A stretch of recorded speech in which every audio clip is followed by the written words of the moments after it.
विरह के कई गो धार बा। रामदेव गुरु 3 प्रकार के भूमिका बोले,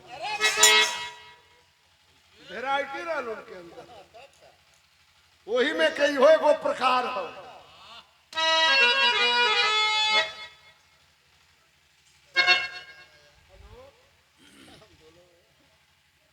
हेलो, अरे प्रणाम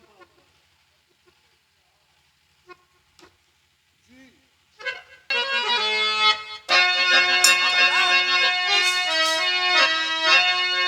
है बहादुर वही आन पर जो मरण, क्या करेगी कयामत नहीं है फिकर, जन्म दिया धरा इस धरा हित मरो, देते आवाज लब से सदा दीन कर, मौत से जंग करते सदा जंग में, की कुदरत न दी उनको बजरे जिगर, अब सगुन या सगुन हार या जीत को प्राथमिकता न देते सरहदे सफर।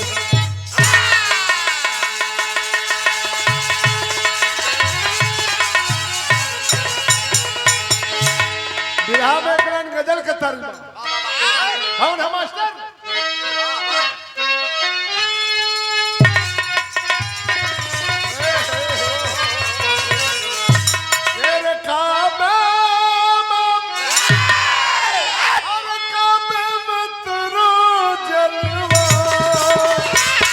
काशी में नजारा है,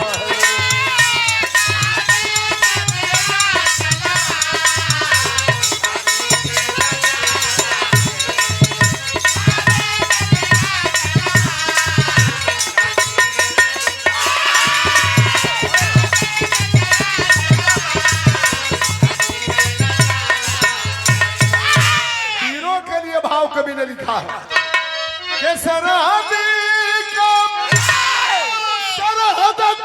कसौटी पर जो वीर उतरता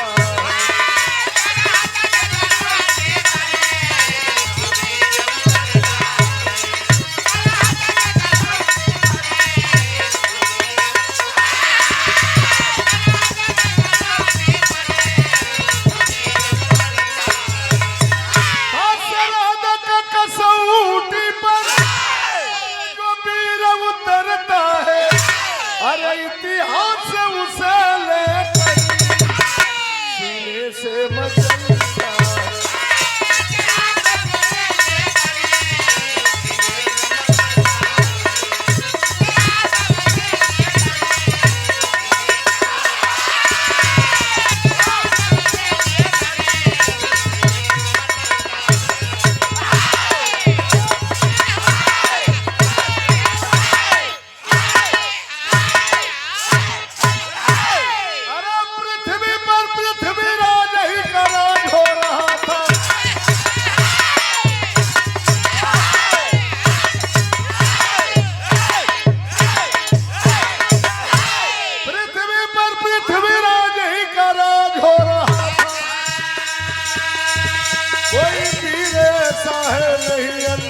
हो रहा था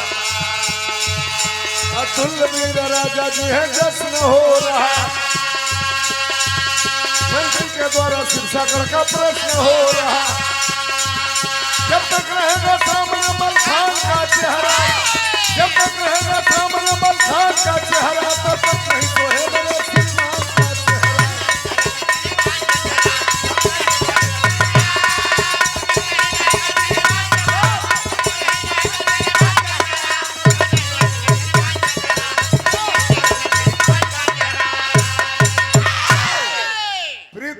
चौहान का नाम कौन नहीं जानता। जहां लड़ाई के मैदान में पृथ्वीराज की तलवार चमक जाती थी, बड़े बड़े राजा बड़े बड़े बहादुर हार मान जाते थे। पृथ्वीराज एक बार दिल्ली में विजयदशमी के मेला लगोले, देश के राजा महाराजा इकट्ठा हुए कि आज दुनिया के सबसे बड़का वीर के पगड़ी यही पृथ्वीराज के बांधल जाई। इनकरा नियर बहादुर धरती पर केहू बानम पगड़ी बांधे वाला पगड़ी के लेके चल दिया दरबार लगल बा।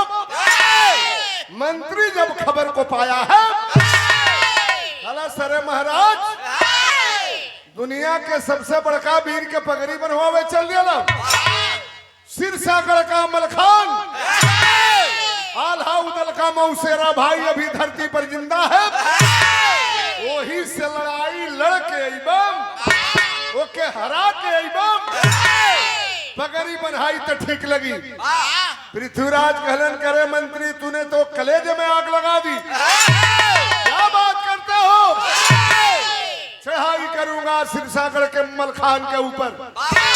और पृथ्वीराज सेना लेके चल गए सिरसागढ़ के ऊपर चढ़ाई करने के लिए। जब चलन हुआ तो तरत बदल गई बंधु।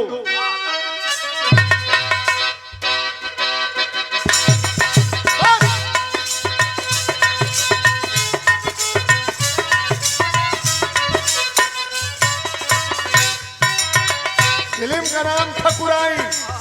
अरे लामे के नाम पर मत जइहा परदेसी सैया।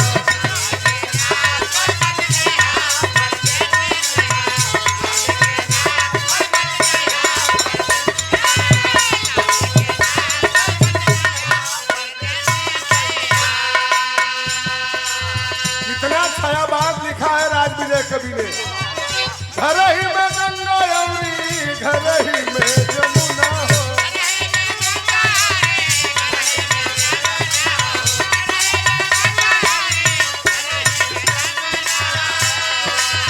घर ही के घाट पर रहिया परदेसी सैया।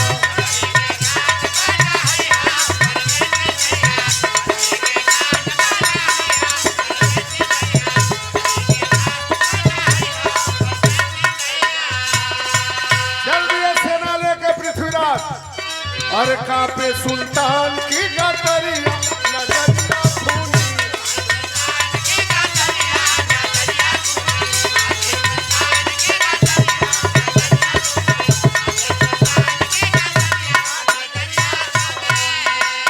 जब तक ना सिरसागढ़ का किला गिरवा दूंगा।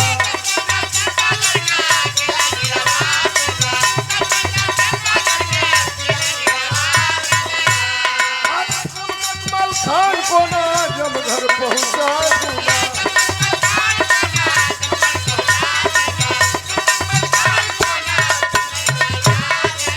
अब तक बिरखा बाई बदरिया नजरिया खूनी।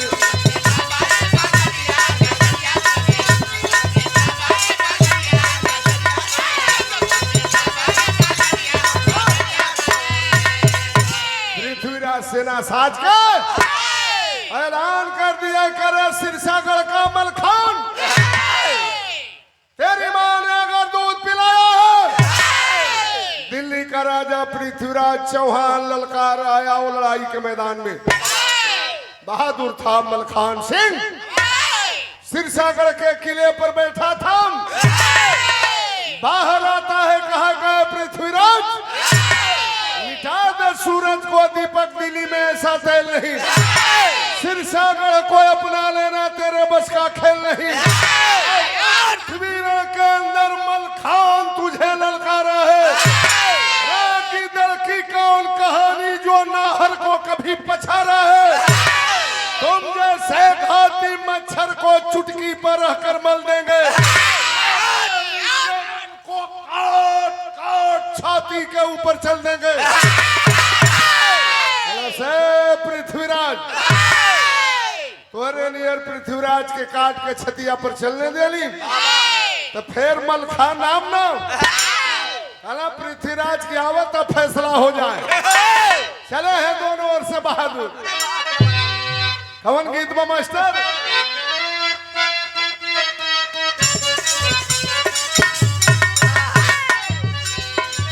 अरे बाबा एक लोग कहला मिर्जापुर के कजरी, बनारस के ढुनमुनिया, गाजीपुर के कचकचवा, बलिया के लकड़ बघवा। अरे बारी उमर कमर लचकनिया, बारी उमर कमर लचकनिया, गोरिया भर निहुर के पनिया।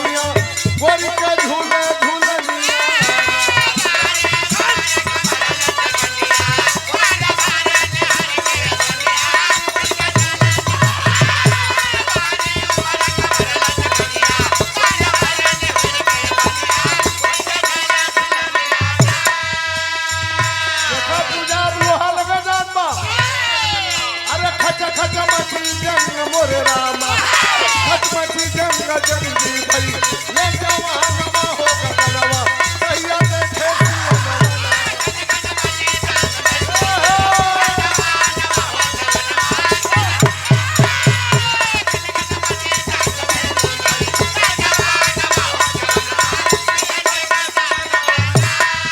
एक तरफ पृथ्वीराज की सेना घोड़ी कबूतरी पर सवार हुआ मलखान गगन में घोड़ी कबूतरी आई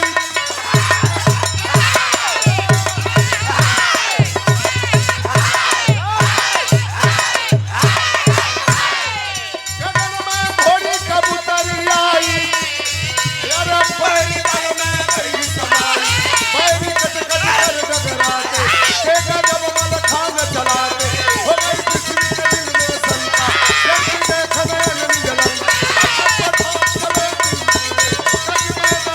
हो